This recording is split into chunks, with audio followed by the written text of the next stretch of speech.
Hello everyone, আসসালামু আলাইকুম সকলকে। তোমাদের সবাইকে আমাদের নতুন একটা কোয়েশ্চেন ব্যাংক সলভ লেকচারে স্বাগত। তো ভাই রিসেন্টলি আমাদের ঢাকা ভার্সিটিতে কিন্তু পরীক্ষা হয়ে গেছে। সো সেই পরীক্ষার আমরা মেইনলি কেমিস্ট্রি পার্টটা নিয়ে আজকে আলোচনা করার চেষ্টা করব, ঠিক আছে? সো আমি যদি ওভারঅল একটা ডিসকাশন করি যে প্রশ্নটা কেমন হয়েছে। প্রশ্নটা একদম টিপিক্যাল হয়েছে, হ্যাঁ, একদম টিপিক্যাল হয়েছে। ঢাকা ভার্সিটিতে যেরকম প্রশ্ন হয়ে থাকে প্রচলিত ভাবে সেরকম প্রশ্নই হয়েছে। ওকে, তো আমরা একটা একটা করে এখানে সলভ দেখে ফেলার চেষ্টা করি। চলো, প্রথমে কি বলছে দেখো, হাইড্রোজেন অণু দেওয়া আছে, এটার হচ্ছে HNH বন্ধন কোনটা জানতে চাওয়া হয়েছে। এখন হাইড্রোজেন অণু সংকেত কি বলতো, NH2 বন্ড NH2, তাই না? এই যে নাইট্রোজেন নাইট্রোজেন সিঙ্গেল বন্ড থাকবে এবং দুটো হাইড্রোজেন থাকবে। ওকে, এরকম বিষয়টা। তাহলে বুঝতেই পারতেছি, বলতো আমাকে বলতে পারবে এখানে নাইট্রোজেনের হাইব্রিডাইজেশন কি হবে? দেখো কোনো পাই বন্ধন নাই, তার মানে এটা কিন্তু sp3 হাইব্রিডাইজেশন হবে। হ্যাঁ, sp3 সংকরণ। আচ্ছা, তো sp3 হলে আমাদের বন্ড অ্যাঙ্গেল কত হয়? 109.5 ডিগ্রি হওয়া উচিত ছিল, বাট আমরা জানি এখানে নাইট্রোজেনের মাথায় কি আছে, লোন পেয়ার আছে না, তাই না? রাইট, ওর ভ্যালেন্স ইলেকট্রন তো 5টা, 3টা হাত আমি ইউজ করে ফেলছি, তাহলে আরো 2টা বাকি থাকলো। তাহলে এই হচ্ছে আমাদের সেই লোন পেয়ারটা, তাই না? লোন পেয়ারের জন্য কিন্তু আমাদের কি হয়ে যায়, বন্ধন কোণের মানটা কমে যায়, রাইট? এই লোন পেয়ার কি করবে, VSEPR থিওরি মতে এই বন্ড পেয়ারকে হচ্ছে অনেক বেশি বিকর্ষণ করবে। বিকর্ষণ করার ফলে এখানে বন্ধন কোণটা কমে যায়। কমে কত হয়ে যায় বলতো, 107 ডিগ্রি। হ্যাঁ, তুমি চিন্তা করো নাইট্রোজেনের জন্য কিন্তু 2.5 ডিগ্রি করে কমে, সবার জন্য না, শুধুমাত্র নাইট্রোজেনের জন্য। কথাটা ঠিক আছে? ওকে, তাহলে এখানে উত্তর কি হবে, 107। বুঝতে পারলাম। চলো আমরা আগাই। কি বলছে, কোন যৌগটা এখানে টটোমারিজম দেখায়, তাই না? সো টটোমারিজম কি ছিল বলতো, টটোমারিজমের অপর নাম ছিল হচ্ছে কিটো ইনল সমানুতা, রাইট? কিটো ইনল সমানুতা, রাইট? অর্থাৎ দেখো, আমি যদি কিটো যৌগ পাই, মানে CO গ্রুপ আছে এমন একটা যৌগ পাই, সেটা কিন্তু টটোমারিজম দেখাইতে পারে। ওকে, দেখো তো এখানে এরকম কে আছে, এখানে শুধুমাত্র এরকম একটা অপশনে আছে, বাকি কারোর মধ্যে কিন্তু এই গ্রুপটা নাই। হ্যাঁ, অবশ্যই এখানে হাইড্রোজেন বা অ্যালকাইল গ্রুপ থাকতে হবে, অন্য গ্রুপ থাকলে কিন্তু কাজ হবে না। শুধুমাত্র মনে করি কিটোনেই হইতে হবে, আসলে বিষয়টা এরকম না। কিটো মানে কিন্তু অ্যালডিহাইডও হইতে পারে, কিটোনও হইতে পারে। হ্যাঁ, যাই হোক, CO গ্রুপটা থাকতে হবে, বেসিক কথা এটাই। তাহলে এখানে আমরা যেহেতু এক্সক্লুশন করে ফেললাম, উত্তর এটাই হবে। তাও আমি তোমাদের দেখাই দিই জিনিসটা কিভাবে হয়। সামনে পরীক্ষা কাজে লাগবে। CH3 CO CH3, তাই না? খেয়াল করে দেখো, এই যে যৌগটা এটা হচ্ছে স্বতঃস্ফূর্তভাবে ভেঙে যাবে। কিভাবে ভাঙবে বলতো, তাহলে দেখার চেষ্টা করি এটা কিভাবে ভাঙে। দেখো, এই যে আমাদের যে কার্যকরী মূলক, হ্যাঁ, ওর সাথে কার্বনটা হচ্ছে আলফা কার্বন, সেখান থেকে একটা হাইড্রোজেন আসে অক্সিজেনের কাছে। অক্সিজেন কি করবে, একটা হাত এখানে ইউজ করে ফেলবে, রাইট? তাহলে কার্বনের একটা হাত খালি হলো, সে একটা হাত আসে এখানে। তার মানে যৌগটা দেখতে কিরকম হয়ে যায়, এই গ্রুপে কোনো পরিবর্তন হয় না। কার্বনের একটা হাত খালি হলো, সেটা হাইড্রোজেনকে ধরবে, আর এখানে কার্বনের ডাবল বন্ড হয়ে গেল, তাই না? এই হচ্ছে আমাদের সেই ইনল যৌগ, তাই তো? প্রোপিন টু অল, এটা হচ্ছে আমাদের সেই কিটো যৌগ, এটার নাম কি, প্রোপানন, তাই না? আর এটা হচ্ছে সেই প্রোপিন টু অল। বুঝতে পারলাম, আশা করি এটা ক্লিয়ার। চলো আগাই। আচ্ছা, পরবর্তী প্রশ্নে কি বলা হয়েছে একটু পরে দেখার চেষ্টা করি। একই তাপমাত্রা চাপে কোন গ্যাসের 1 গ্রাম সবচেয়ে বেশি আয়তন দখল করে, তাই না? আচ্ছা দেখো, এখানে কিন্তু একই তাপমাত্রা এবং একই চাপ বলছে, এসটিপির কথা কিন্তু বলে নাই। যাই হোক, সমস্যা নেই, এসটিপি দিয়ে কিন্তু মিলালেও চলবে।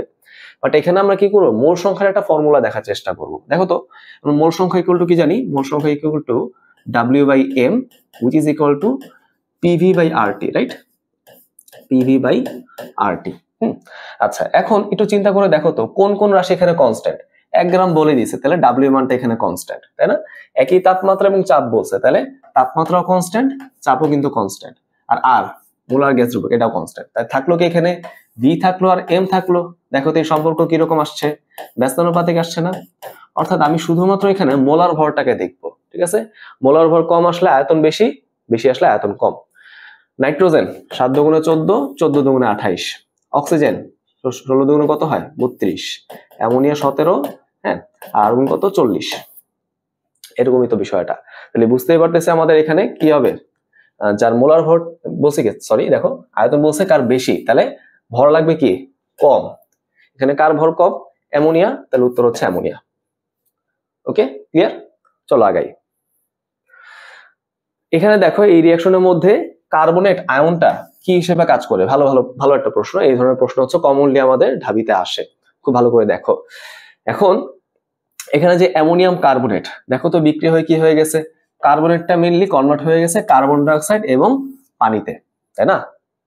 বুঝতে পারছি বিষয়টা? কার্বনেটটা মেইনলি কার্বন ডাইঅক্সাইড এবং পানিতে কনভার্ট হয়ে গেছে। এরকম কে হচ্ছে এরকম কার্বন ডাইঅক্সাইড পানিতে কনভার্ট হয় চিন্তা করো। আমাদের কি আছে ধাতব যে কার্বনেট গুলো আছে সেগুলো এরকম ভাবে হয় না, রাইট? দেখো একটু চিন্তা করে, যদি তাপ দেই, যদি তাপ দেই তাহলে কি হয় এখানে বলতো, ক্যালসিয়াম অক্সাইড তৈরি হয় এবং কার্বন ডাইঅক্সাইড তৈরি হয়, রাইট? কার্বন ডাইঅক্সাইড তৈরি হয়, বুঝতে পারছো? আরো রিয়াকশন দেখে, ধরো আমি ক্যালসিয়াম কার্বনেটকে তাপ দিলাম না, এটাকে আমি কি করলাম, HCl এর সাথে রিয়াকশন করাইলাম, তাহলে এখানে তৈরি হয় ক্যালসিয়াম ক্লোরাইড লবণ, কার্বন ডাইঅক্সাইড এবং পানি। তাহলে দেখো তো তুমি এখানে কমন কিছু পাচ্ছ কিনা, দেখো এখানেও কি আছে, কার্বন ডাইঅক্সাইড পানি আছে, এখানেও দেখো কার্বন ডাইঅক্সাইড পানি আছে, তাই না বিষয়টা? তাহলে এই যৌগের মধ্যে দেখো এই ক্যালসিয়াম কার্বনেটটা কি করছে বলতো, HCl কে প্রশমন করছে, তাহলে HCl এখানে কিন্তু একটা অ্যাসিড, অ্যাসিড কি কে প্রশমন করতে পারে, একটা ক্ষার, রাইট? তাহলে এখানে কার্বনেটটা যদি একটা ক্ষার হয়, এখানে কার্বনেটটা কি হবে, নিশ্চয় একটা ক্ষার হবে, নিশ্চয় একটা বেজ হবে, তাই না? নিশ্চয় একটা বেজ হবে, তাহলে উত্তর কি হবে বলতো, বেজ। তুমি বাকি অপশন গুলো এখানে ট্রাই করতে পারো, জারণ মান দিয়ে দেখতে পারো, ভাই সমস্যা নাই। তুমি এখানে চিন্তা করে দেখো, অ্যামোনিয়ার এখানে কত হয়, জারণ মান +1, 2 দিয়ে গুণ করলে হবে +2, অক্সিজেন হচ্ছে -2, 3 দিয়ে গুণ করলে হয় -6, তাহলে কার্বন হবে +4। এখানে দেখো কার্বনের কিন্তু +4, তার মানে জারণ মানে কোনো পরিবর্তন হয় নাই, তাহলে এটা কিন্তু জারণ বিজারণ বিক্রিয়া না। আর এখানে যুক্তি মতে কিন্তু আমরা ক্ষার দেখলামই, তাই না? উত্তর হচ্ছে অপশন ডি। চলো আগাই। নিচের কোন আয়নের ঘনমাত্রায় নিচের কোন আয়নিক ঘনমাত্রায় এই যে আমাদের যে তড়িৎ রাসায়নিক রিঅ্যাকশনটা দেওয়া আছে, এর সেলের বিভব প্রমাণ সেল থেকে বেশি হবে, তাই না? আচ্ছা, প্রথমে আমরা দেখার চেষ্টা করি অপশনগুলোর দিকে, তাই না? এখানে প্রমাণ যে কন্ডিশন, সেখানে প্রমাণ কন্ডিশনের মধ্যে কি কথা বলা হয় বলো, 25°C তাপমাত্রা মানে রুম টেম্পারেচার, এটা কিন্তু এসটিপি না, আর কি 1 মোলার ঘনমাত্রা দ্রবণ, সেটা যেই হোক না কেন। তাহলে যেটা হচ্ছে 1 মোলার হবে সেটা আগে তুমি বাদ দিয়ে দাও, কারণ বলছি কি প্রমাণ থেকে বেশি হতে হবে, তাই না? এটা চেঞ্জ থাকতে হবে, 1 মোলার হলে তো চেঞ্জ হবে না। তুমি বাকিগুলোর দিকে তাকাবা। এবার তুমি আসো কোনটা তুমি সিলেক্ট করবা, তাই না? এখন তো অনেকগুলো অপশন আছে। দেখি আমি যদি এখানে রিঅ্যাকশনটা লিখি, হ্যাঁ আমি যদি এখানে ইনট সেলটা জিনিসটা লিখি, তাই না? রাইট? আচ্ছা, ইনট সেল তো হবে না, এখানে ই সেল হবে। ই সেল লিখলে কি আসবে, ইনট সেল মাইনাস, তুমি চিন্তা করে দেখো এখানে কি ছিল বলতো, RT/NF লন উৎপাদ বাই বিক্রিয়ক, তাই না? উৎপাদ বাই বিক্রিয়ক। আচ্ছা দেখো, তাহলে এখানে উৎপাদ হচ্ছে আমাদের Fe2+, তাই না? এটার ঘনমাত্রা, আর বিক্রিয়ক হচ্ছে এখানে Fe3+। আর এখানে দেখো উৎপাদ কে বলতো, জিঙ্ক 2+, আর এখানে বিক্রিয়ক হচ্ছে জিঙ্ক, এটার ঘনমাত্রা আমরা 1 মোলার চিন্তা করি, যেহেতু সলিড এটা আমরা নিব না আর কি, হ্যাঁ 1 চিন্তা করবো আর কি। এখন সমস্যাটা হচ্ছে আমাদের এদের মাথায় আসলে পাওয়ারটা কত বসবে সেটা তো আমি জানি না, তাই না? পাওয়ার বসানোর কিন্তু ইম্পর্টেন্ট, হ্যাঁ খুব গুরুত্বপূর্ণ, পাওয়ার ছাড়া কিন্তু করা যাবে না। দেখি একটু রিঅ্যাকশন গুলা, এখানে দেখো জিঙ্ক থেকে কি হচ্ছে, জিঙ্ক 2+ এ কনভার্ট হচ্ছে, তার মানে 2টা ইলেকট্রন এখানে কিন্তু চলে গেল, তাই না? 2টা ইলেকট্রন এখানে চলে গেল। আর এখানে কি হচ্ছে, Fe3+ থেকে Fe2+ হচ্ছে, Fe3+ থেকে Fe2+ হচ্ছে, তাহলে কতগুলো ইলেকট্রন নিল, একটা ইলেকট্রন, বাট এখানে তো 2টা ইলেকট্রন যাচ্ছিল, তাহলে তুমি কি করবা, এটাকে সুন্দর মতো 2 দিয়ে গুণ করে দিবা, তাই না? বিষয়টা এরকম না? তাহলে দেখো তো আমাদের ফেরাসের মাথায় আসলো 2 এবং ফেরিকের মাথায় আসলো 2। ওকে, আচ্ছা বলছে কি আমাদের মানটাকে বেশি আনতে হবে, মানটাকে কি করতে হবে, বেশি বানাইতে হবে। তাহলে একটু চিন্তা করে দেখো তো আমাদের এই সেলটা কখন ইনট সেল থেকে বেশি হবে, যখন আমি এটার সাথে কোনো কিছুকে যোগ করতে পারবো, তাই না? বাট আছে তো বিয়োগ, তার মানে নিশ্চয়ই লনের ভিতরে মানটাকে 0 থেকে কমাইতে হবে, তাই না? কারণ লন যদি 0 পয়েন্ট সামথিং হয় সেটা নেগেটিভ হয়ে যায়, নেগেটিভ নেগেটিভ পজিটিভ হয়ে যায়, তাই না? তার মানে আমাদের প্রথম অবজারভেশনটা কি, এটার মানটা কিন্তু আমাকে কি করতে হবে, <<1 করতে হবে, তাই না? <1 করতে হবে। কিভাবে করা সম্ভব, উপরের মানগুলোকে যদি আমি ছোট রাখি, নিচের মানগুলোকে যদি আমি বড় বানায় ফেলি, তাহলে কিন্তু করা সম্ভব, তাই না? আচ্ছা দেখার চেষ্টা করি, ধরো আমি এখানে কি করলাম, জিঙ্কের মানটাকে 1.1 চিন্তা করলাম, তাই না? 1.1, তো উপরে যদি আমি 1.1 বসাই তাহলে মানটা বড় হয়ে যায় না? বড় হলে তো আমাদের কি হবে না, 1 থেকে বেশি হয়ে যাবে, তাই তো? ছোট হবে না, ছোট হলে তো আসলে মানটা কমে যায়। আবার আচ্ছা দেখো ফেরিক আয়ন 1.1, আমি যদি নিচে যদি 1.1 বসাই তাহলে 1.1 স্কোয়ার, নিশ্চয়ই একটা বড় সংখ্যা আসবে, তাই না? উপরে আসবে হচ্ছে ধরো 1 আর নিচে আসে 1 থেকে বড় সংখ্যা, তাহলে ভাগ করে নিশ্চয়ই 0 পয়েন্ট সামথিং আসে, তাহলে কিন্তু পজিটিভ চিহ্ন হয়ে যাবে, তাই তো? এখানে নেগেটিভ চলে আসে, মাইনাসে মাইনাসে প্লাস হয়ে যায়। তার মানে এইটাই হচ্ছে আমাদের সেই উত্তর। বুঝতে পারছো? তুমি এটা দিয়ে ট্রাই করতে পারো। উপরে কিন্তু সেই 1.1 আসে, সেটা কিন্তু আমি নিতে পারবো না, 1 থেকে বড় চলে আসে, তাই না? তাই এখানে উত্তর কি হবে? Ferric ion. তোমার কিন্তু বারবার অঙ্ক করে দেখার কোনো প্রয়োজন নাই, যেহেতু ফেরিকটা এখানে নিচে আছে। তুমি যদি এখানে সমতাকরণটা না করতা তাও কিন্তু তুমি বুঝতে পারতা, তাই না? তাও কিন্তু বোঝা সম্ভব। এইটা যদি আমি বাড়ায় ফেলি তাহলে কি হয়ে যাবে বলতো? 1 থেকে ছোট মান চলে আসবে, লনের মানটা যদি 1 থেকে ছোট হয় নেগেটিভ চলে আসে, নেগেটিভ নেগেটিভে হয়ে যায় পজিটিভ, তাই না? আশা করি তোমরা বুঝতে পারছো। হ্যাঁ, এটা দেখাই দিলাম যাতে তোমরা আরো ভালোভাবে বুঝতে পারো, তোমার যাতে কোনো কনফিউশন না থাকে।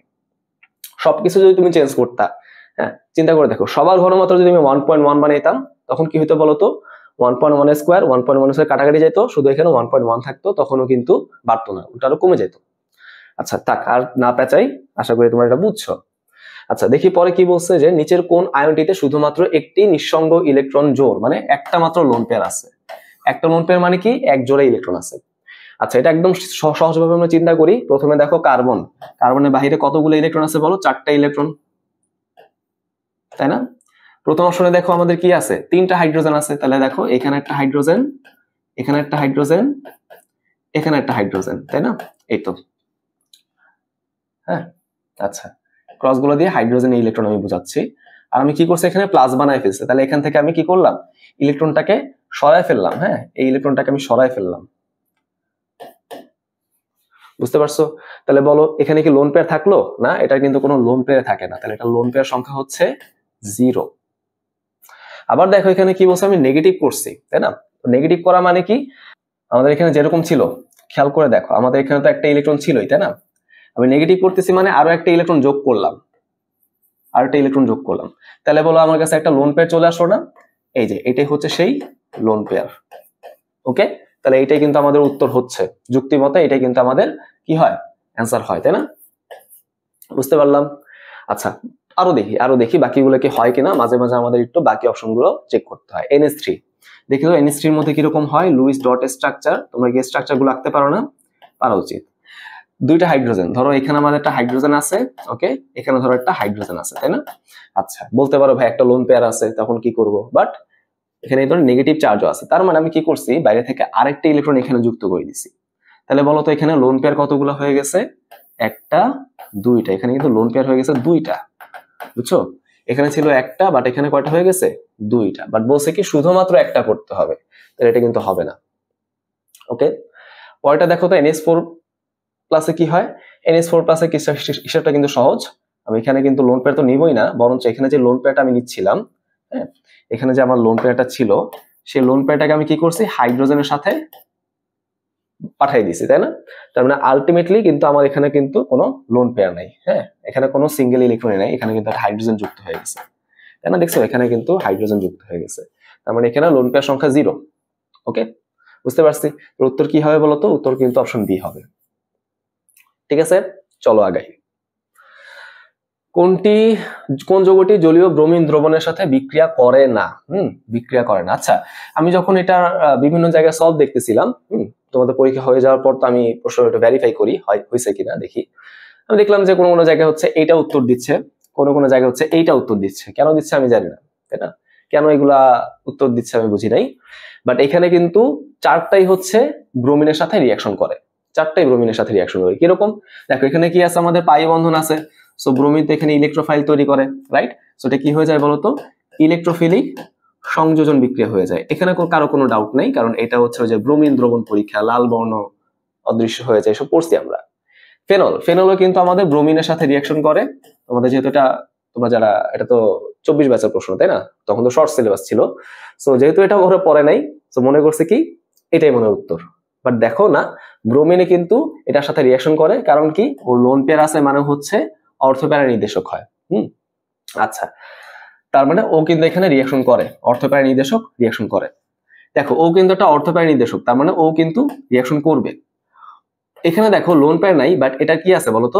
এটারও কিন্তু আমাদের প্লাস আই আছে, ধনাত্মক আবেশ ধর্মিতা আছে, তার মানে ও কিন্তু লোন পেয়ার মানে কি বলে অর্থপ্যারা নির্দেশক, তার মানে ও কিন্তু রিয়াকশন করে। বুঝতে পারছো তো? এখানে সবাই হচ্ছে রিয়াকশন করতেছে, তাহলে এখানে কিন্তু নো অ্যান্সার হবে। No answer. আচ্ছা, এখন সব জায়গায় যে ব্যাখ্যাগুলো দেওয়া হচ্ছে সেটা আমি একটু বলি।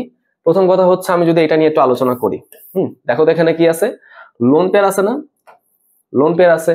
আর আমি যদি এখানে ব্রোমিনের সাথে রিয়াকশন দেই, হ্যালোজেনেশন বিক্রিয়া, এখানে কি দেওয়া লাগে বলতো, একটা লুইস অ্যাসিড দেওয়া লাগে না, লুইস অ্যাসিড। ধর এখানে তুমি লুইস অ্যাসিড হিসেবে চিন্তা করলে হচ্ছে ফেরিক ব্রোমাইড। তাহলে চিন্তা করে দেখো, ফেরিক ব্রোমাইড এখানে আয়রনে কিন্তু অষ্টক পূরণ নাই, অষ্টক এখানে সংকোচন আছে। সে অষ্টক পূরণের জন্য কি করে, এই যে নাইট্রোজেন থেকে লোন পেয়ার নিয়ে নেয়, তাই না? তাহলে নাইট্রোজেন এখন লোন পেয়ার নাই, সো লোন পেয়ার না থাকলে তো অর্থ প্যারা হবে না, মেটা হবে। এই জন্য বলতেছে ব্রোমিনের সাথে রিয়াকশন হয় না। ভাই এই যুক্তিটা কিন্তু ভ্যালিড না, বুঝছো? এই যে যুক্তিটা আমি বললাম এটা কিন্তু আসলে ভ্যালিড না। যদি ভ্যালিড হইতো, তাও যদি হইতো, তাহলে তো মেটা সমনু পাওয়া উচিত ছিল, মেটা সমনু তৈরি হলেও তো বিক্রিয়া হয় ভাই, হ্যাঁ। বাট এটা কিন্তু ভ্যালিড কোনো ব্যাখ্যা না। আচ্ছা, এখানে যে ব্যাখ্যাটা বলা হয়েছে যে না, মিথাইল যে গ্রুপটা আছে ওর মাথায় লোন পেয়ার নেই, এই জন্য বিক্রিয়া করে না, এটা কিন্তু কোনো ভ্যালিড বিক্রিয়া, ভ্যালিড ব্যাখ্যা না, রাইট? তো তুমি চাইলে দেখতে পারো, তুমি চাইলে গুগল করতে পারো, তুমি চাইলে যে কোনো ভাবে দেখতে পারো, সবাই এখানে রিয়াকশন করে। ওকে, আচ্ছা। তো আমি যখন তোমাদের পরীক্ষার প্রশ্নগুলোকে সলভ করে দেই, আমি কিন্তু যে ইয়েগুলো থাকে, ভুলগুলো থাকে, সেই ভুলগুলোকে কারেকশন করে প্রশ্ন দেই, যাতে তুমি সামনে পরীক্ষায় কিভাবে অ্যান্সার করবে সেটা বোঝো, হ্যাঁ। বাট এটা আমি কারেকশন করি না, কেন? কারণ আমি দেখছি যে সব জায়গায় কেন জানি এখানে ভুল ব্যাখ্যাটা দেওয়া হচ্ছে। ভুল ব্যাখ্যাটা কেন দিচ্ছে আমি বুঝলাম না আসলে। যাই হোক, আশা করি তোমরা এই জিনিসটা বুঝতে পারছো, তাই না? আচ্ছা, এটা তো অবশ্যই রিয়াকশন করে, কোনো ডাউট কি আছে ভাই? অর্থবাহী নির্দেশক, তাই না? অর্থব্রহ্ম টলোইন তৈরি করতে পারে, প্যারাব্রহ্ম টলোইন তৈরি করতে পারে, কোনো ডাউট তো নাই আসলে।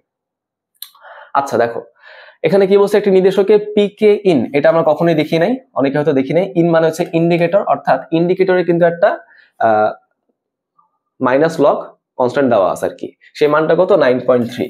তুমি যদি জানো এই 9.3 কে কিভাবে ইউজ করতে হয়, তাহলেই কিন্তু কাজ শেষ। মনে রাখবো, পিকে ইন যেই কথা, প্রশমন বিন্দু কিন্তু একই কথা, প্রশমন বিন্দু একই কথা। ওকে, তাহলে দেখো এখানে প্রশমন বিন্দুর মানটা কত, মোর দেন 7, মানে ক্ষারীয় প্রকৃতির, অর্থাৎ এখানে ক্ষারটা কি হবে, সবল হবে, অ্যাসিডটা দুর্বল হবে। তার মানে এখানে মিলে কি আছে, উইক অ্যাসিড এবং স্ট্রং বেস।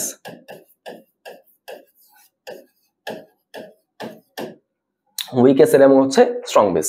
এই যে দেখো, উইক অ্যাসিড স্ট্রং বেস, কাহিনী শেষ, আর কোনো দিকে তাকানো লাগতেছে না। দেখো, স্ট্রং অ্যাসিড হবে না, উইক অ্যাসিড উইক বেস হবে না, তাই না? Week acid weak base carbonate, এটাও হবে না। গেল, চলো আগাই। নির্দিষ্ট আয়তনে একটি প্রমাণ দ্রবণ তৈরিতে কোনটি ব্যবহার করা হয়? বুরেট পিপেট হচ্ছে টাইট্রেশনের কাজে ব্যবহার করা হবে, তাহলে এগুলো বাদ। মেজারিং সিলিন্ডার হচ্ছে নির্দিষ্ট আয়তনের দ্রবণ তৈরিতে ব্যবহার করা হয়, তাহলে এটাও বাদ। থাকলো কি, আয়তনিক ফ্লাস্ক। তুমি বলতে পারো যে ভাই এখানে তো নির্দিষ্ট আয়তন বলা আছে, তাহলে নিশ্চয়ই মেজারিং সিলিন্ডার উত্তর হওয়া উচিত। বাট দেখো বলছে কি, প্রমাণ দ্রবণ, রাইট? প্রমাণ দ্রবণ বললে আমি কোনো দিকে তাকাবো না, খুঁজবো কি, আয়তনিক ফ্লাস্ক। ওকে, এটাই আমাদের উত্তর। হ্যাঁ, এগুলো কিন্তু অবহেলা করা যাবে না, এই প্রশ্নগুলো। সমুদ্র পৃষ্ঠ থেকে 15 থেকে 50 কিলোমিটার পর্যন্ত বায়ুমণ্ডলের স্তরগুলোকে আমরা কি বলবো? দেখো, বায়ুমণ্ডলে যে স্তরগুলো থাকে, সেটা 500 কিলোমিটার পর্যন্ত বিস্তৃত থাকে। কোন স্তরটা কোন পর্যন্ত বিস্তৃত একটু আমাদের ভালো করে পড়তে হবে। এটা কিন্তু মনে হয় শর্ট সিলেবাসে ছিল না। দেখো, ট্রপোস্ফিয়ার, স্ট্র্যাটোস্ফিয়ার বা স্ট্র্যাটোমন্ডল, তারপর হচ্ছে মেসোস্ফিয়ার বা মেসোমন্ডল, আর এটা হচ্ছে আমাদের থার্মোস্ফিয়ার বা তাপমন্ডল, তাই না? ট্রপোস্ফিয়ার হচ্ছে ভূপৃষ্ঠ থেকে 15 কিলোমিটার পর্যন্ত বিস্তৃত, স্ট্র্যাটোস্ফিয়ার হচ্ছে 15 থেকে 50 কিলোমিটার পর্যন্ত বিস্তৃত, মেসোস্ফিয়ার হচ্ছে 50 থেকে 85 কিলোমিটার পর্যন্ত বিস্তৃত, আর থার্মোস্ফিয়ার হচ্ছে 85 থেকে 500 কিলোমিটার পর্যন্ত বিস্তৃত। ওকে, বলছে কি 15 থেকে 50, এই যে দেখো 15 থেকে 50, তাহলে স্ট্র্যাটোমন্ডল হবে উত্তর। ওকে, আচ্ছা, এটাকে আমরা শান্ত মন্ডলও বলতে পারি, শিখে রাখলে আর কি। সর্বনিম্ন কত কার্বনের অ্যালকিন হচ্ছে আলোক সামান্যতা প্রদর্শন করে? এটা তোমরা অনেকে ভুল করছো। কত দাগাইছো? এটা 7 দাগাইছো না? অনেকে 7 দাগাইছো, কেন? কারণ আমরা পড়ছিলাম 7 দিয়ে কিছু একটা পড়ছিলাম, 7 দিয়ে যেটা পড়ছিলাম সেটা এখানে অ্যালকেন ছিল, অ্যালকিন কিন্তু ছিল না। এটা এখানে সবাই ধরা হয়েছে। একটু সুন্দর করে টিচারদের পয়েন্ট অফ ভিউটা বুঝবা। টিচাররা কিন্তু জানে যে অ্যালকিনটা তোমরা সবাই পড়ছো, বিগত বছরের প্রশ্ন ছিল, এই জন্য তারা এবার অ্যালকিন দিয়ে দিছে। আচ্ছা, তাহলে আমি অ্যালকেনটাও দেখাই, অ্যালকিনটাও দেখাই। হ্যাঁ, আসো প্রথমে আমরা একটু অ্যালকেন নিয়ে আলোচনা করি। অ্যালকেন নিয়ে আলোচনা করি। এই ধরো আমাদের সে কি, আলোক সমানতা দেখার জন্য অবশ্যই কি থাকবে বলতো? একটা কাইরাল কার্বন থাকবে না? একটা কাইরাল কার্বন কিন্তু থাকবে। আচ্ছা, কাইরাল কার্বন মানে কি এসব জানি আমরা, তাই না? চারটা হাতে চারটা ভিন্ন গ্রুপ থাকবে। ধরলাম চারটা হাতে চারটা ভিন্ন গ্রুপ আছে, এক হাতে হাইড্রোজেন, এক হাতে মিথাইল, এই হাতে ধরো আমাদের কি আছে ইথাইল, ধরো এখানে আমাদের আছে হচ্ছে প্রোপাইল, রাইট? তাহলে কতগুলো কার্বন হলো চিন্তা করো, 1 2 3 4 5 6 7, এখানে কিন্তু কার্বন 7টা। ওকে, বুঝতে পারছি। তাহলে অ্যালকিনে কিভাবে জিনিসটা আলাদা হইতে পারে দেখি তো। দেখো সেম ভাবে আমরা আগাবো, একটা কাইরাল সেন্টার আমরা চিন্তা করব, কাইরাল কার্বন, এর চারটা হাতে চারটা ভিন্ন গ্রুপ নিব। হ্যাঁ, দেখো হাইড্রোজেন নিলাম, মিথাইল নিলাম, আমি ধরো এখানে ইথাইল নিলাম, সব ঠিক আছে। এখানে আমি কি নিব, প্রোপাইল কি নিব? প্রোপাইল নিলে তো অ্যালকিন তৈরি হয় না, তাই না? তাহলে কি আমি প্রোপাইলিন গ্রুপ নিব? এরকম গ্রুপটাকে আমি চিন্তা করবো যে CH ডাবল বন্ড, হ্যাঁ হ্যাঁ ঠিক আছে, CH বন্ড CH3, এই গ্রুপটাকে চিন্তা করব? হ্যাঁ, চিন্তা করা সম্ভব, কিন্তু দেখো ভালো করে খেয়াল করো, চিন্তা করা অবশ্যই সম্ভব। তাহলে এই কার্বনের চারটা হাতে চারটা গ্রুপ কিন্তু চলে আসছে, তাহলে এটা নিশ্চয়ই একটা আলোক সমান হয়ে যাবে। খুব ভালো কথা, হ্যাঁ এটা কিন্তু হয়। এখানে দেখো গুণে দেখো 7টা কার্বন আছে, এটা হবে। বাট বলছে কি সর্বনিম্ন কতগুলা কার্বন। তুমি বলো তো এই যৌগটাকে তুমি কি আর ছোট করে চিন্তা করতে পারো না? অবশ্যই চিন্তা করা সম্ভব। কিভাবে? তুমি কিন্তু এখানে 3টা কার্বনের জায়গায় 2টা কার্বন চিন্তা করতে পারতা। এই যে দেখো এরকম ভাবে কিন্তু তুমি 2টা কার্বনই চিন্তা করতে পারতা, রাইট? তাহলে দেখো এখানে টোটাল কতগুলা কার্বন চলে আসছে, এই যে দেখো 1 2 3 4 5 6, রাইট? তাহলে এখানে কিন্তু কার্বন কয়টা চলে আসে? 6টা চলে আসে। বুঝতে পারছো বিষয়টা? তো উত্তর কি হবে বলো? 6, 7 কিন্তু হবে না। অ্যালকাইন যদি বলতো, অ্যালকাইনের জন্য একই রকম ব্যাখ্যা, তখন এখানে হয়ে যেত C ট্রিপল বন্ড CH। আচ্ছা গেল, চলো আগে পরেরটা কি বলছে দেখো, কোন ডি অরবিটাল গুলো অক্ষ বরাবর উপস্থিত, রাইট? দেখো এখানে একদম বোঝা যাচ্ছে XY, এটা হচ্ছে, আচ্ছা সবই তো এখানে বলতে পারো যে অক্ষ বরাবর উপস্থিত, আসলে না, বিষয়টা এরকম না। তুমি যদি XY চিন্তা করো, এটা ধরো আমাদের X, এটা ধরো আমাদের Y, তাহলে এখানে এই যে ডি এর লোব গুলা, এগুলো হচ্ছে X এবং Y এর মধ্যবর্তী অঞ্চল হচ্ছে বিস্তৃত, অক্ষ বরাবর কিন্তু বিস্তৃত না, ঠিক আছে? তার মানে XY YZ ZX এগুলো দেখলে আমি বাদ দিয়ে দিব, XY YZ XY বাদ। হ্যাঁ, তাহলে থাকলো কি অপশন A, তাহলে এটাই উত্তর, তাই না? দেখছো এটা কিন্তু X অক্ষ বরাবর, Y অক্ষ বরাবর, এটা হচ্ছে Z অক্ষ বরাবর বিস্তৃত। দেখছো কত সহজ। চলো আগাই। কোন যৌগটি হচ্ছে সবচেয়ে বেশি অ্যাসিডিক? এখানে কি কি দেওয়া আছে দেখো, আমাদের মিথেন দেওয়া, বেনজিন দেওয়া, ইথিন দেওয়া, ইথাইন দেওয়া, তাই না? আচ্ছা এখানে শুধুমাত্র অ্যালকাইন 1, মনে রাখবো শুধুমাত্র অ্যালকাইন 1, সব অ্যালকাইন না কিন্তু, শুধু অ্যালকাইন 1 হচ্ছে অ্যাসিডিক হয়, তাই না? কারণ এটা যে প্রান্তীয় কার্বনটা থাকে, সেই প্রান্তীয় কার্বনে sp সংকরণ ঘটে, তাই না? যার ফলে হাইড্রোজেনের সাথে কার্বনের বন্ধনটা দুর্বল হয়ে যায়, সহজেই হাইড্রোজেনটা বের হইতে পারে প্রোটন হিসেবে। এটা হচ্ছে উত্তর। তোমরা অনেক কিন্তু এসব রিঅ্যাকশন করছো। হ্যাঁ, আচ্ছা চলো আগাই। নিচের কোন অণুটির সামগ্রিক ডাইপোল হচ্ছে সর্বাধিক? এটা তোমরা অনেকেই পারো নাই, ঠিক আছে, একটু কনসেপচুয়াল গ্যাপ হয়তো আছে, দেখার চেষ্টা করি। হ্যাঁ, প্রথমে এই যৌগটা দেখো, এখানে কি সামগ্রিক ডাইপোলটা কিরকম হবে দেখো তো। ডাইপোলটা কিভাবে হিসাব করি আমরা? পুরোপুরি ভেক্টর দিয়ে হিসাব করি। কেন ভাই ভেক্টরকে আমি কেন নিচ্ছি? কারণ ডাইপোল মোমেন্ট সেটা নিজে কিন্তু আসলে একটা ভেক্টর রাশি, তাই না? হ্যাঁ, যে কোনো রকমের মোমেন্ট, শুধুমাত্র মোমেন্ট অফ ইনার্শিয়া বাদে, তাই না, জড়তার ভ্রামক বাদে সবাই হচ্ছে ভেক্টর রাশি। দেখো কার্বন বেশি তড়িৎ ঋণাত্মক নাকি ব্রোমিন? নিশ্চয়ই ব্রোমিন, গ্রুপ 17তে আছে, তাই না? তাহলে ও যেহেতু বেশি তড়িৎ ঋণাত্মক, আমি এখানে চিন্তা করবো কি মোমেন্টটা এইদিকে কাজ করতেছে। একই রকম ভাবে মোমেন্টটা এদিকে কাজ করতেছে, দুটার লব্ধি কি হবে? এদিকে কাজ করবে, তাই না? সামান্তরিক সূত্র এসব জানো তোমরা। তাহলে একই যুক্তিতে এখানে মোমেন্টটা ঠিক এই পরিমাণে কাজ করে। এখানে মোমেন্ট এই দিকে আছে, এখানে এইদিকে আছে, 180 ডিগ্রিতে কাজ করতেছে, তার মানে এখানে নিট মোমেন্টটা কত হয়ে যাবে? 0 হয়ে যাবে। তাহলে এটা কিন্তু হচ্ছে না। COCl2 একটু চিন্তা করো, COCl2, তাই না? আচ্ছা এই যে এরকম থাকলো, রাইট? বিষয়টা বুঝছি তো? 120 ডিগ্রি আর কি অ্যাঙ্গেল হয়। বলতে পারো আমি মনে হয় একটু চালাকি করে এভাবে আঁকছি, তাই না? আচ্ছা না না, বিষয়টা এরকম না। এখানে দেখো আমাদের একটা পাই বন্ধ আছে না, পাই বন্ধ, তাহলে এটা সংকরণ হচ্ছে sp2।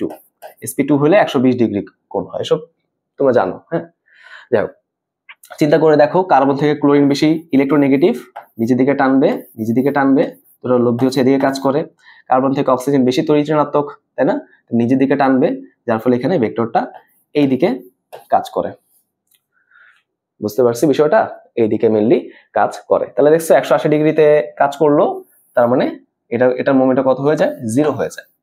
আচ্ছা আমি জানি তোমাদের এখানে একটা মনে হয় ঝামেলা তোমাদের কাজ করতেছে, একটা ঝামেলা কিন্তু তোমাদের এখানে কাজ করতেছে যে ভাই এখানে মনে হয় সিএল আছে, এখানে তো অক্সিজেন আছে, তাই না?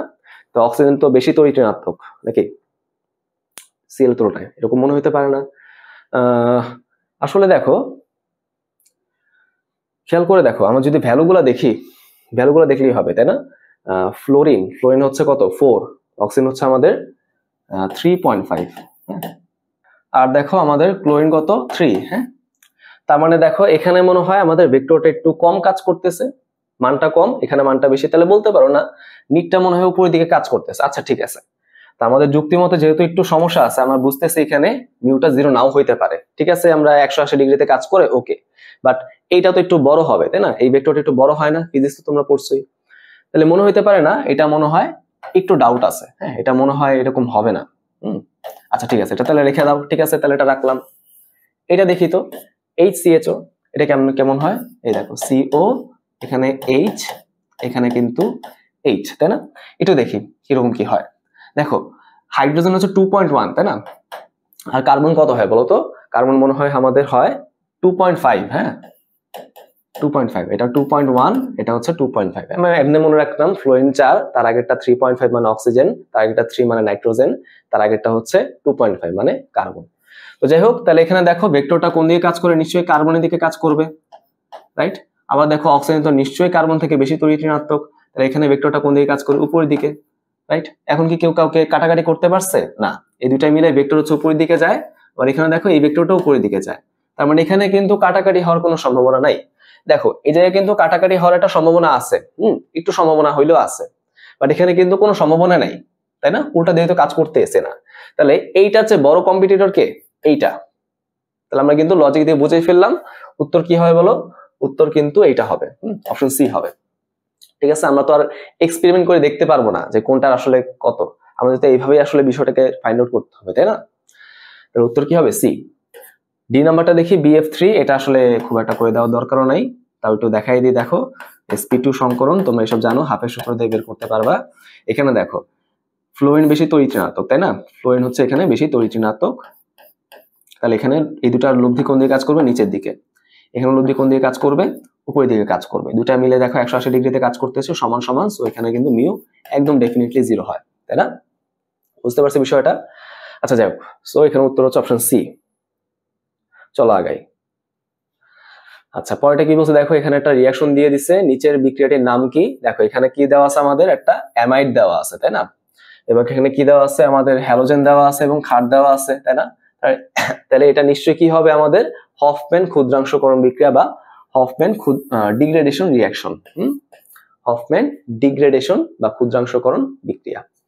অনেকের বুঝতে সমস্যা হয়, ভাই এটা দেখে আপনি কেন বুঝলেন? আমি তো দেখতেছি, তাই না, পড়তেছি, পড়াচ্ছি, এই জন্য মনে আছে। তুমি কিন্তু আরো সহজে চিন্তা করতে পারতো। দেখো তো এখানে সিও গ্রুপটা কি হয়ে গেছে, কার্বনের আকারে বের হয়ে গেছে না? তাহলে একটা কার্বন কমে গেল, ডিগ্রেড হইলো, তাই এই জন্য ডিগ্রেডেশন বিক্রিয়া। বুঝতে পারছি? আচ্ছা স্যান্ডম্যান বিক্রিয়াতে আমাদের হ্যালোবেনজিন তৈরি হয়, তাই না?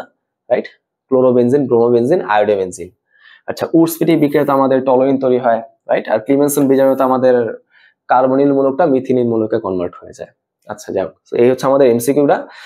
এমসিকিউ আমার কাছে সহজেই মনে হয়েছে, একটু কৌশলী হইলে আসলে এগুলো পারা সম্ভব। চলো এবার রিটার্নে যাই। দেখো কি বলছে, প্রথম প্রশ্নটাই, নিচের কোনটি বা কোনগুলো আর্দ্র বিশ্লেষিত হয় না, কারণ সহ ব্যাখ্যা করো। আচ্ছা খেয়াল করে দেখো তো, আর্দ্র বিশ্লেষণ হওয়ার প্রথম শর্ত কি ছিল, কেন্দ্রীয় পরমাণুতে ফাঁকা ডি অরবিটাল থাকতে হবে। দেখো তো ভাইয়া CCl4 যেটা আছে, এই কার্বন ইলেকট্রন বিন্যাস কি 1s2 2s2 2p2, তাই না? কোনো ফাঁকা অরবিটাল কি আছে? ফাঁকা কিন্তু কোনো অরবিটাল বা সাবশেল নাই, তাই না? তুমি বলতে পারো ভাই পি তো 3টা অরবিটাল, 2টাই গেছে, একটা ফাঁকা আছে, না না, আমরা পুরো সাবশেলটাকে ফাঁকা রাখবো। ওকে, পি এর 3টাকে আমি ফাঁকা চিন্তা করব, ডি এর 5টাকে আমি ফাঁকা চিন্তা করব, আছে কিনা। এখানে কিন্তু কেউ নাই, পি এর মধ্যে তো ফাঁকা নাই, অলরেডি ইলেকট্রন চলে গেছে, আর 2d তো হওয়া পসিবল না, সো ও কিন্তু আর্দ্র বিশ্লেষণ হয় না। ওকে, তাহলে ও কিন্তু আর্দ্র বিশ্লেষণ হইল না। পরেরটা দেখি, এটা আমরা পরে দেখতেছি। SiCl4, তাহলে বলো ক্লোরিনের সিলিকনের ইলেকট্রন বিন্যাসটা কি, 1s2 2s2 2p6, হ্যাঁ 3s2 3p2, রাইট?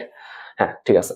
তাহলে এখন চিন্তা করে দেখো, এখানে কিন্তু ফাঁকা আমি কি পাচ্ছি? ডি অরবিটাল পাচ্ছি, তাই না? তাহলে ডি অরবিটাল যেহেতু আছে, পানি তার লোন পেয়ার ডি অরবিটালে প্রবেশ করাতে পারবে, এটা কিন্তু আমাদের কি হবে? রিঅ্যাকশন করবে, তাই না? আচ্ছা, খেয়াল করে দেখো তো ভাইয়া, আদ্র বিশ্লেষণ বিক্রিয়া কাদের হয় জানো? সমযোজী যৌগে হয়। বুঝতে পারছো? সমযোজী যৌগে মিলে কি হয়? বন্ধন ভাঙা গড়ার কাজটা হয়। বাট সোডিয়াম ক্লোরাইড এটা কিন্তু সমযোজী যৌগ নয়, এটা হচ্ছে একটা আয়নিক যৌগ। আয়নিক যৌগ কিন্তু পানিতে দ্রবীভূত হয়, বিশ্লেষিত হয় না। বুঝতে পারছি? পানিতে সে আগে থেকেই ভাঙা অবস্থায় থাকে, তাকে আমি আর কি ভাঙবো, রাইট? দেখো, এই যে আমাদের সোডিয়াম ক্লোরাইড, এই যে সোডিয়াম ক্যাটায়ন আর এই যে ক্লোরাইড আয়ন, তাই না? এখানে আমাদের পানির অণুগুলো থাকবে, যে এরকম ভাবে পানির অণুগুলো থাকবে। এখানে তো আর ভাঙার কিছু নাই, তাই না? এখানে আমাদের যে পানির অণুগুলো এইভাবে থাকবে। বুঝতে পারছো তো বেসিক এরিয়াটা? ওকে, তাহলে এটার কিন্তু আসলে কোনো প্রশ্নই জাগলো না আদ্র বিশ্লেষণ হয় কিনা। তাহলে কারা হইলো না? CCl4 NaCl, কারা হইলো? SiCl4। আচ্ছা, আশা করি এটা আমরা বুঝতে পারলাম। কপার সালফেটের জলীয় দ্রবণে অতিরিক্ত পরিমাণ জলীয় অ্যামোনিয়া, তাই না? তাহলে অ্যামোনিয়া হচ্ছে NH3, আর জলীয় মানে কি? পানি আছে, বিক্রিয়া করে তৈরি করে অ্যামোনিয়াম হাইড্রোক্সাইড, এটা বোঝা খুবই ইম্পর্টেন্ট। ধীরে ধীরে যোগ করা হলে সংগঠিত বিক্রিয়াগুলো লিখো। আচ্ছা, আসলে তাহলে আমরা একটু বিক্রিয়াগুলো দেখি। এটা কিন্তু আয়ন শনাক্তকরণ পার্ট থেকে আসছে, তোমরা অনেকে হচ্ছে এই পার্টগুলোকে নিগলেক্ট করো, তো এই জন্য আসলে এই জায়গা থেকে উত্তর করাটা টাফ হয়ে যায়। দেখো, এগুলো কিন্তু নিগলেক্ট করা যাবে না। কপার সালফেট বলছে এটা, তাই না? আমি কি করছি? জলীয় অ্যামোনিয়া মানে অ্যামোনিয়াম হাইড্রোক্সাইড এখানে যোগ করছি। আচ্ছা, যোগ করলে প্রথমে কি হয় জানো? প্রথমে হচ্ছে এখানে ক্ষারীয় দ্রবণ তৈরি হয়। হালকা নীল বর্ণের একটা ক্ষারীয় দ্রবণ তৈরি হয়। সেই ক্ষারীয় দ্রবণের সংকেতটা কিরকম জানো? এরকম, যে CuOH2.CuSO4। ওকে, আর এখানে আমাদের অ্যামোনিয়াম আয়নটা আলাদা হয়ে যাচ্ছে। অ্যামোনিয়াম আয়নটা হচ্ছে অ্যামোনিয়াম সালফেট তৈরি করে, ওটা কোনো বিষয় না। তাহলে এটা হচ্ছে আমাদের সেই ক্ষারকীয় কপার সালফেট, এটা একটা দুর্বল ক্ষার না? তো এটা হচ্ছে আমাদের সেই ক্ষারকীয় কপার সালফেট। এবং এটার কালার কি হয় জানো? এটার কালার হয় হচ্ছে হালকা নীল।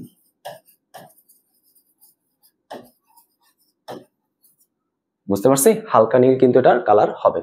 আচ্ছা, এখন যদি আমি এটার মধ্যে আরো অ্যামোনিয়াম হাইড্রোক্সাইড যোগ করতে থাকি, হ্যাঁ, আমি যদি এটার মধ্যে আরো অ্যামোনিয়াম হাইড্রোক্সাইড যোগ করতে থাকি, তাহলে সেটা হচ্ছে বিক্রিয়া করতে থাকবে। করতে করতে কি হয়ে যাবে? এখানে আলটিমেটলি এটা কনভার্ট হয়ে যাবে হচ্ছে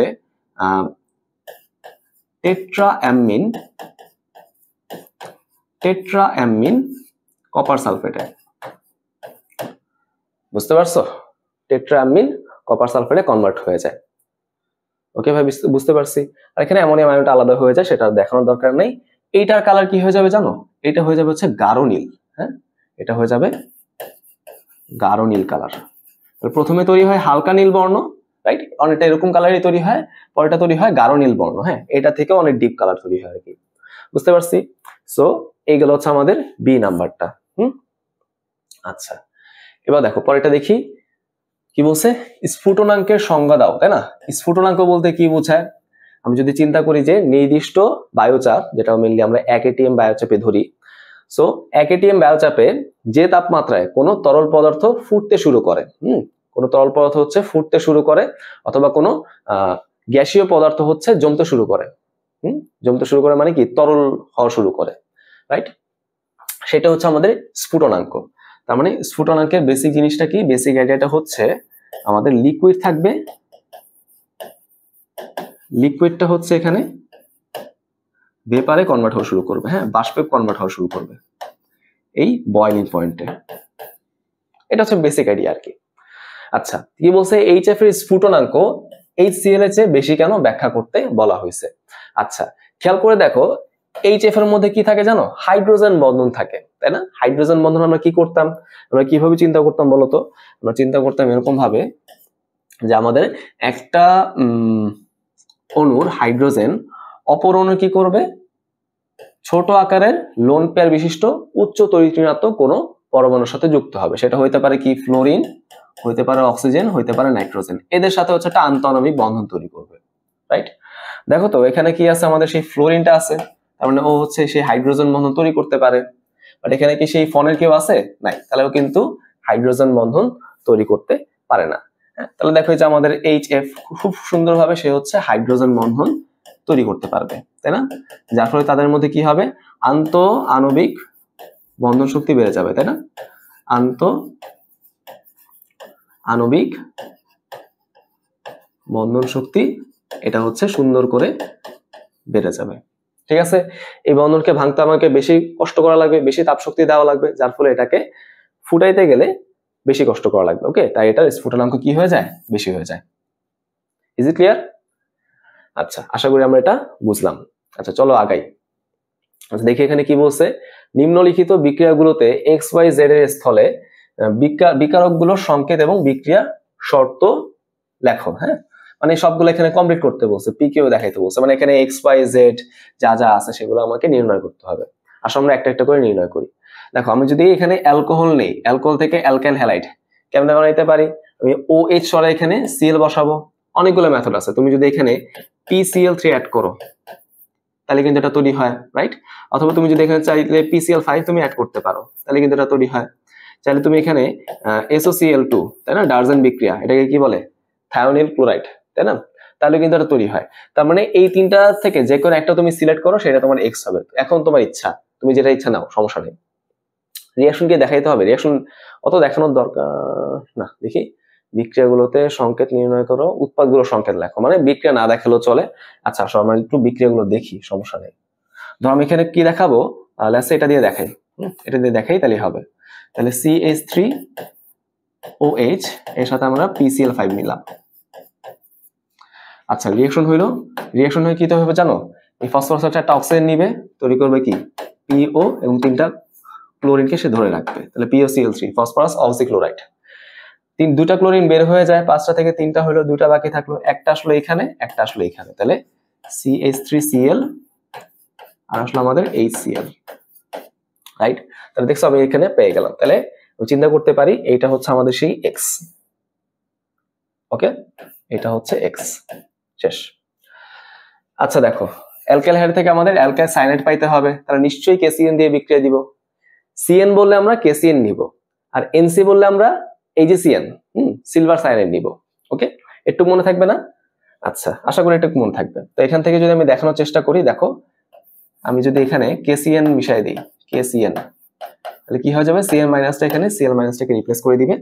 হ্যাঁ দেখো, CN মাইনাসটা Cl মাইনাসটাকে রিপ্লেস করে দিবে, তৈরি করবে কি CH3CN, আর এখানে সাথে আমাদের তৈরি হবে হচ্ছে KCl। ওটা দেখার বিষয় না। তাহলে এখানে নিশ্চয়ই আমি বুঝতে পারলাম ওয়াইটা হচ্ছে কি, ওয়াইটা হচ্ছে আমাদের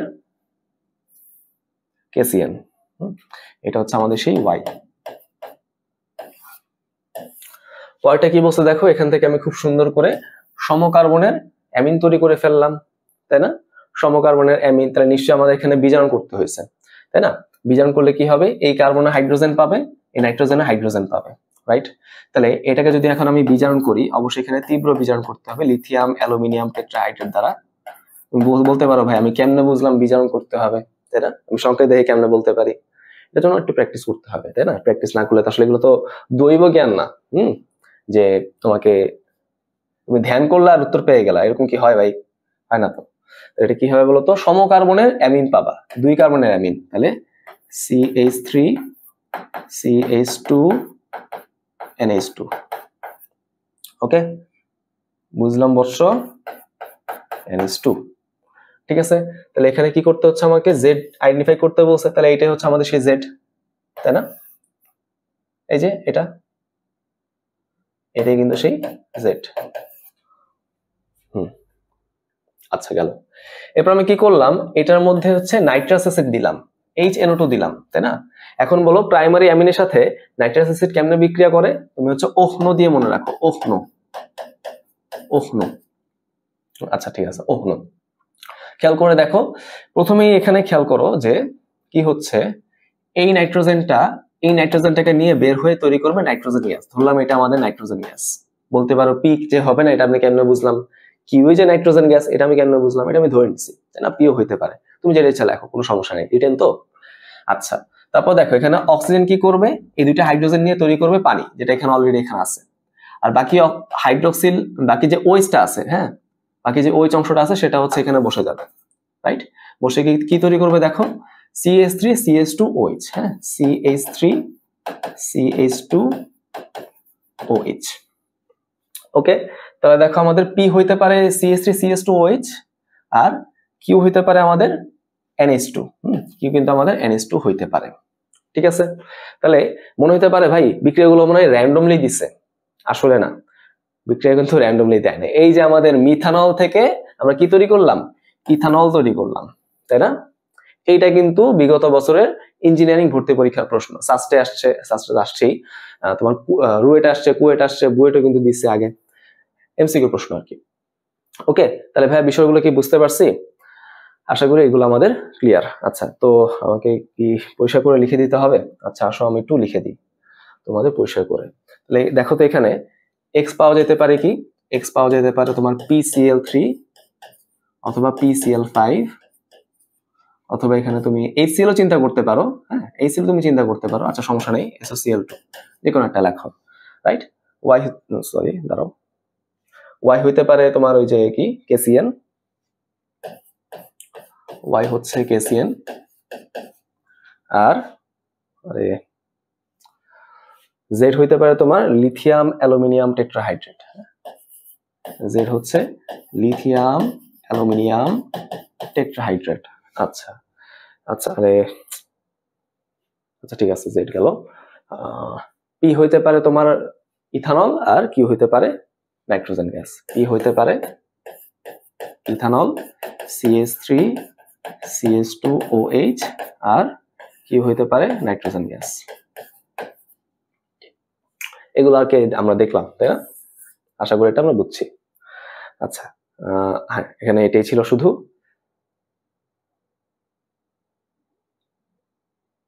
আচ্ছা, এখানে তো একটা প্রশ্ন আমি মিস করে গেছি না? কোনটা মিস করে গেছি বলতো? এই যে আরে আরে আরে, দেখো এই যে এই প্রশ্নটা আমি মিস করে গেছি। আরে দেখো, কঠিন কিছু না, দেখো কি বলছে, সবল অ্যাসিড এবং সবল ক্ষার এটার প্রশমন তাপ হচ্ছে 57.3, হ্যাঁ, -57.3। এই মানটা ধ্রুবক, মানে কি, তুমি এখানে যেই সবল অ্যাসিড নিয়ে চিন্তা করো, হ্যাঁ, HCl বা H2SO4, HNO3, H3PO4, যাই তুমি চিন্তা করো না কেন, আবার যেই সবল ক্ষারই তুমি চিন্তা করো, sodium hydroxide, potassium hydroxide, calcium hydroxide, magnesium hydroxide, যাই তুমি চিন্তা করো না কেন, সবার মধ্যে রিঅ্যাকশনে এখানে কি হয়, তাপমাত্রাটা কনস্ট্যান্ট থাকে। ওকে, 57.3 এতই থাকে। বলতে পারো ভাই কেন থাকে, ফিক্স থাকা আসলে কি কোনো কারণ আছে? অবশ্যই আছে।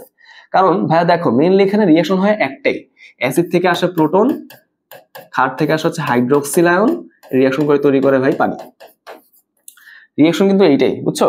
যে অ্যাসিড ক্ষার তুমি প্রশমন করো না কেন, রিঅ্যাকশন এইটাই, অন্য কোনো রিঅ্যাকশন এখানে হচ্ছে না, আনলেস তুমি এখানে অন্য চেঞ্জ করতেছো, যেমন কার্বনেট আনতেছো বা অ্যামোনিয়া আনতেছো, এগুলো যদি না করো, রিঅ্যাকশন একটাই থাকে। যেহেতু রিঅ্যাকশনের মানটা ফিক্সড, তাই না, লবণ তো দ্রবীভূত অবস্থা থাকবে, যেহেতু রিঅ্যাকশনটা এখানে ফিক্স, তাই এটা যে তাপ শক্তির পরিবর্তন সেটাও ফিক্স থাকে। বাট যদি আমি এখানে যে কোনো একটা পার্টকে দুর্বল চিন্তা করি, হ্যাঁ, ধরো তুমি এখানে কি করলা, অ্যাসিড থেকে তুমি দুর্বল চিন্তা করলা, সেটা কি হয়ে যায় বলতো, সেটার মানটা কিন্তু কমে যায়। ওকে, তার মানে কেন কমে যায় একটু চিন্তা করো তো, খেয়াল করে দেখো, আমি যদি এখানে সবল অ্যাসিড সবল ক্ষার চিন্তা করতাম, সবল অ্যাসিডে কিন্তু সম্পূর্ণরূপে বিয়োজিত হয়, সবল ক্ষারও কিন্তু সম্পূর্ণরূপে বিয়োজিত হয়, যার ফলে এখানে H2O কিন্তু সমান পরিমাণ তৈরি হয়, তাই না? বুঝতে পারছো বিষয়টা? এখান থেকে প্রোটন যেই পরিমাণ আসে, হাইড্রোক্সিল আয়নে কিন্তু সেই পরিমাণে আসে, কারণ দুইটাই সবল। এখানে পানির পরিমাণ কিন্তু নরমাল, ঠিক আছে, ওকে। বাট যদি আমাদের এখানে অ্যাসিডটা দুর্বল হয়ে যায়, তাহলে বলতো এই যে আমাদের H+ এটার আসার পরিমাণ কমে যাবে না, কারণ অ্যাসিড তো কম কম ভাঙে। তাহলে H+ আসার পরিমাণ যদি কমে যায়, H2O কি আগের মতো বেশি বেশি তৈরি হবে? বেশি বেশি তো তৈরি হবে না। তাহলে H2O যদি কম কম তৈরি হয়, তাহলে বিক্রিয়ার তাপটাও কমে যাবে। বুঝতে পারছো বিষয়টা? ওকে, সবল অ্যাসিড সবল ক্ষারে পানির যে পরিমাণ থাকে, দুর্বল অ্যাসিড সবল ক্ষার বা সবল অ্যাসিড দুর্বল ক্ষারে কিন্তু পানির পরিমাণটা কম হয়, তাই না? যেহেতু এখানে বিক্রিয়া পানি তৈরি হচ্ছে, তাই না? বিক্রিয়া তো একটাই, পানি তৈরি হওয়ার বিক্রিয়া। তো এখানে বিক্রিয়া তাপের যে বিষয়টা, সেটা কিন্তু আমি পানি দিয়ে নির্ধারণ করব। যেহেতু সবল অ্যাসিড সবল ক্ষারে ভালো পরিমাণ পানি তৈরি হয়, বেশি পরিমাণ পানি তৈরি হচ্ছে তুলনামূলকভাবে, তাই এটার শক্তিটাও বেশি। দুর্বল অ্যাসিড সবল ক্ষারে কিন্তু শক্তিটা কম, কারণ পানির পরিমাণ কমে যাচ্ছে। হ্যাঁ, এটা হচ্ছে একটা পাতি কথায় ব্যাখ্যা। যদি ভালো ব্যাখ্যা পড়তে চাও, দেখো বিষয়টা, যেহেতু আমাদের দুর্বল অ্যাসিডটার কে এর মান, হ্যাঁ, বিয়োজন ধ্রুবকের মান অনেক কম হয়, তাই এটা কিন্তু অনেক কম কম ভাঙে, তাই না? বিষয়টা এরকম। এটা কিন্তু প্রায় 7 থেকে 10% এরকম একটা কম অ্যামাউন্টটা ভাঙে, বা 10 থেকে 15%, চিন্তা করো, কোনো সমস্যা নেই। ওকে, তো খেয়াল করে দেখো, যদি আমি এই অ্যাসিডটাকে এই সবল ক্ষারের সাথে পার্টিসিপেট করাইতে চাই, তাহলে এটাকে ক্ষারের মতো করে প্রোটন ছাড়তে হবে, বিষয়টা এরকম। তো কি হয়ে যায়, এখানে দেখো যে তাপ শক্তিটা তৈরি হয় এই বিক্রিয়ায়, সেখান থেকে একটা পার্ট কি করে, এই অ্যাসিডের ভাঙনটাকে দ্রুত করার চেষ্টা করে।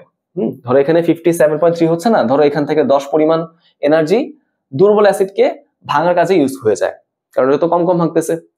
এই জন্য আমি বাইরে থেকে এনার্জি পাই কম, বুঝছো? ধরো 57.3 থেকে যদি আমি 10 এনার্জি বাদ দিয়ে নিয়ে যাই, তাহলে কত থাকলো? 47.3। চিন্তা করলাম আর কি, হ্যাঁ, চিন্তা করলাম আর কি, যেহেতু এটা 24 বছর শর্ট সিলেবাসে ছিল না, আমি তোমাকে একদম পাতি কথা বোঝাচ্ছি। তাহলে দেখো আমি কিন্তু এই 10 পরিমাণ এনার্জি পাবো না, কারণ এটা আমি ইউজ করে ফেলছি এই দুর্বল অ্যাসিডটাকে ভাঙার কাছে। হ্যাঁ, তাহলে দুইটা ব্যাখ্যা বললাম, তোমার যেটা ইচ্ছা তুমি মনে রাখো, কোনো সমস্যা নেই। আচ্ছা, তাহলে এটা তো গেল, আমি তো পথহারা হয়ে গেছি, দাঁড়াও। এই যে, তাহলে আমাদের একটা প্রশ্ন মাত্র বাকি। দেখো এখানে কি বলা হয়েছে যে সালফার ডাইঅক্সাইড অক্সিজেনের সাথে রিঅ্যাকশন করে সালফার ট্রাইঅক্সাইড তৈরি করে। এই বিক্রিয়াটি আমাদের সাম্যাঙ্ক বা সাম্য ধ্রুবক কেসি রাশিমালাটি লিখো। হ্যাঁ, আচ্ছা, আগে তাহলে আসো আমরা একটু রাশিমালা লেখার চেষ্টা করি। সালফার ডাইঅক্সাইড অক্সিজেনের সাথে রিঅ্যাকশন করবে, রিঅ্যাকশন করে তৈরি করে কি? Sulphur trioxide. অবশ্যই এখানে আমাদের কি করতে হবে? সমতাকরণ করতে হবে, ঠিক আছে? 2 দিয়ে দিলে সমতাকরণ হয়ে যায়। আচ্ছা, তাহলে ধরো আমাদের সাম্যাবস্থায় কি হয়ে যাবে বলো তো? এই 2 থেকে আমাদের ভেঙে যাবে হচ্ছে 2x, x এ তুমি আলফা বলতে পারো, যেহেতু 2 সমান, তাই না? এগুলো তো আমরা জানি নাকি? আর এখানে কিন্তু কি করতে পারি? 1 - x, আর এখানে তৈরি হয় হচ্ছে 2x। এগুলোকে আমরা জানি না, এগুলো তো একাডেমিকের পড়া, তাই তো? আচ্ছা, বলছে কি সাম্য ধ্রুবক কি? কেসি। হ্যাঁ, কেসি। তাহলে প্রত্যেকটা জিনিসের ঘনমাত্রা বের করতে হবে, তাই না? আয়তন কি জানি? আয়তন কিন্তু আমরা জানি না, তাহলে আমরা আয়তন ধরলাম v, তাই না? আয়তন আমরা কি ধরলাম? v ধরলাম। তাহলে কেসি ইকুয়াল টু কি আসবে? উৎপাদ বাই বিক্রিয়ক। উৎপাদে হচ্ছে আমাদের SO3 whole square divided by বিক্রিয়ক হচ্ছে আমাদের SO2 হোল স্কয়ার, এবং হচ্ছে অক্সিজেন, তাই না? মোলার ঘনমাত্রা চিন্তা করলাম, উৎপাদ বাই বিক্রিয়ক। আচ্ছা, এবার আমরা মানগুলা বসাই নাকি? আচ্ছা, এখন দেখো ওর জন্য পরিমাণটা কত? 2x। তাহলে 2x নিচে হচ্ছে আয়তন, মূল সংখ্যা বাই আয়তন,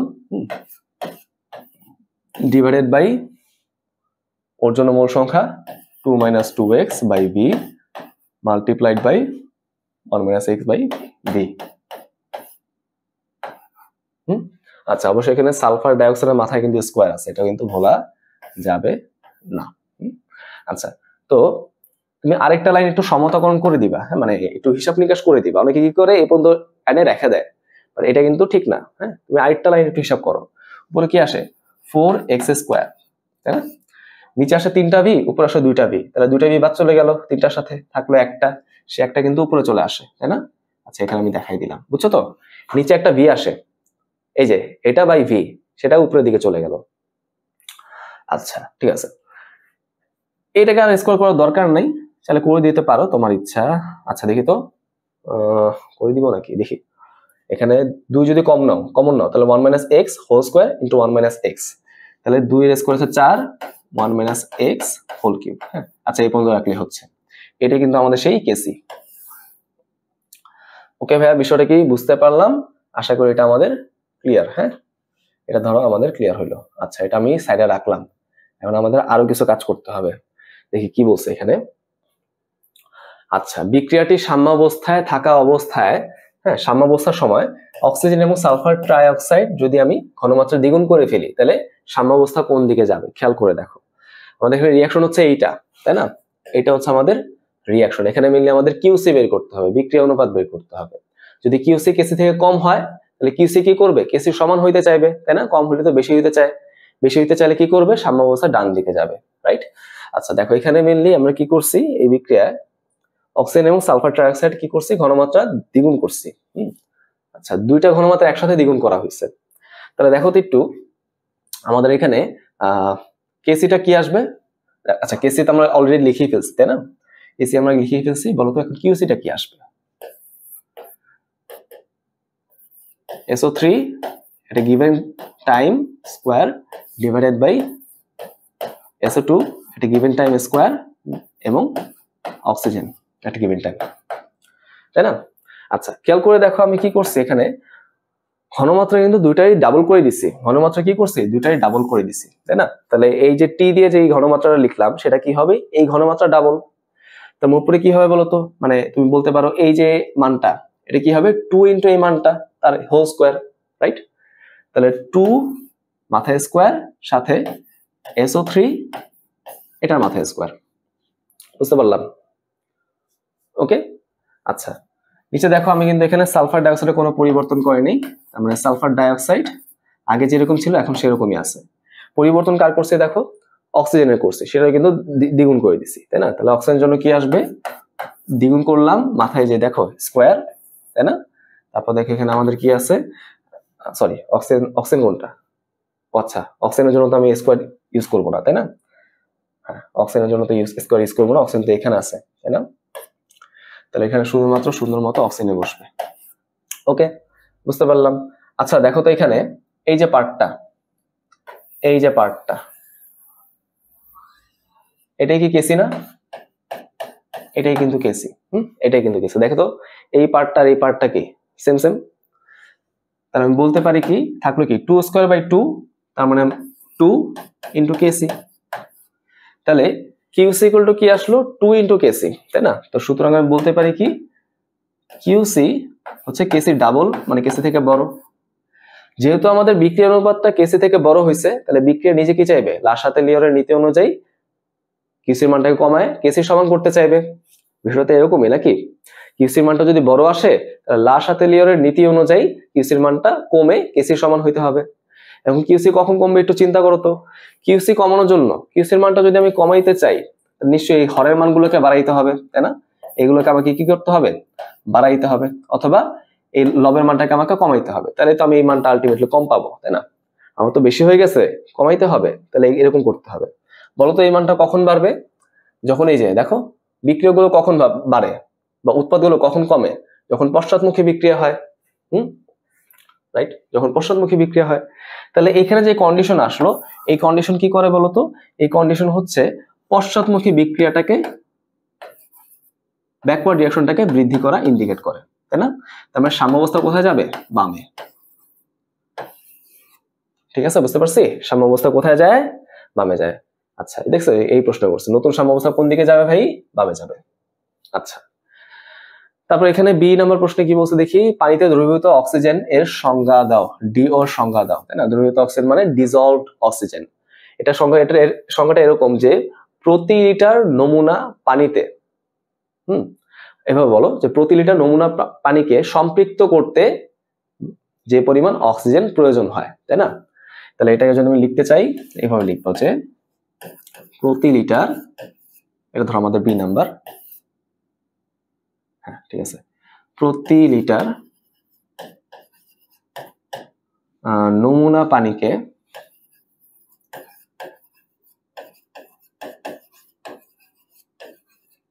সম্পৃক্ত করতে